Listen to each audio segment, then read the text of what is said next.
Voici donc Prowl Energon, une F1 de police, plus rapide que la Subaru des flics actuels. Après cette mauvaise blague, on va passer en détail de la voiture. Donc on se retrouve avec le fusil donc, et l'arme qui va pouvoir s'éjecter tout simplement. Donc vous avez, dès que vous tirez, vous avez le missile qui part. C'est pas mal. C'est mieux que par exemple Tidal Wave précédemment. On retrouve donc, on est en termes de roues, donc c'est du plastique dur, hein, pas de caoutchouc malheureusement. Vous pouvez voir donc ici en gris donc les disques, tout simplement. Ça c'est assez sympa comme détail. Hein. Vous avez le logo police, voilà les inscriptions. On a le cockpit. Donc vous voyez c'est un mélange de bleu, de blanc et puis de doré. C'est assez sympa de ce côté-là. Vous avez l'aileron, donc on retrouve le gyrophare, le logo Tobo, également ici à l'intérieur le logo également Tobot, donc pour mettre les petites étoiles Energon par exemple, hein, pour le booster. Derrière on retrouve les pots d'échappement, donc vous pouvez déjà voir hein, que ça sera la tête en fait. Hein. Donc niveau esthétique, voilà, c'est assez sympa. De ce côté-là, c'est une belle voiture, il n'y a aucun problème. On va passer cette fois-ci à la transformation. Donc on va lui enlever son fusil, que en fait vous pouvez mettre de chaque côté hein, de la voiture. Alors, ici on va prendre les roues et le côté, donc on va déclipser parce que vous avez un petit picot ici avec son longement, et on met à 90 degrés, comme cela.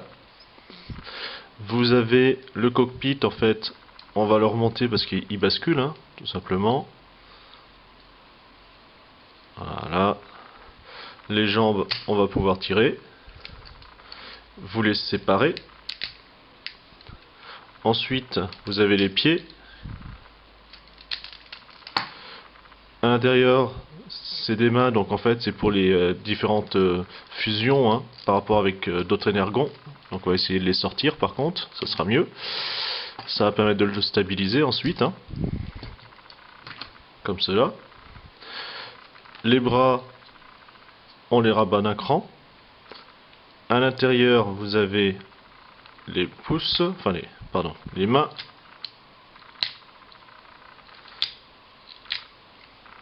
Comme cela, on les verrouille. Pareil de l'autre côté.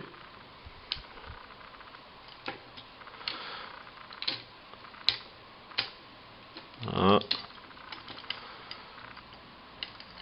Ensuite, vous avez le plastron en fait. On va le faire basculer pour le redescendre un tout petit peu. Vous avez l'aileron, on va pouvoir le serrer. Et ainsi vous avez la tête qui va se présenter. On la bascule derrière. Et comme ceci, on a Prowl qui est prêt.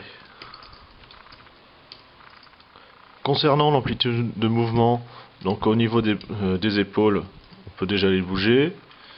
Un petit peu sur le côté, les coudes. Comme cela. Les jambes, donc c'est bon. Au niveau des cuisses, des genoux. Alors, vous voyez tout de suite derrière, du fait, ça peut s'assembler pour faire le haut ou le bas du corps. Voilà. Dès qu'on bouge un peu les jambes, bon, ça bouge un peu au niveau du torse, mais ça fait rien. Donc, faut bien tenir, hein, et puis c'est bon. Son arme, on va pouvoir lui mettre. Assez mastoc, hein, niveau esthétique. De côté, bon, ça va, hein. C'est pas trop méchant. Bon, c'est vrai que derrière, bon voilà, c'est pas terrible comme vous pouvez voir. Bon, bon c'est sympa. Voilà, j'aime bien. Bon, je préfère quand même le mode F1. Mais il n'empêche qu'il est vraiment sympa. Hein. Puis bon, ces roues comme ça sur les épaules, ça fait pas mal, ça leur donne un peu plus de carrure. Bon, après, vu les pieds qu'il a, c'est sûr qu'il risque pas de tomber. Ça, au niveau stabilité, il n'y a rien à redire. Hein. Donc je vous laisse sur cette mini review donc, hein. Et puis on se retrouve à une prochaine. Salut!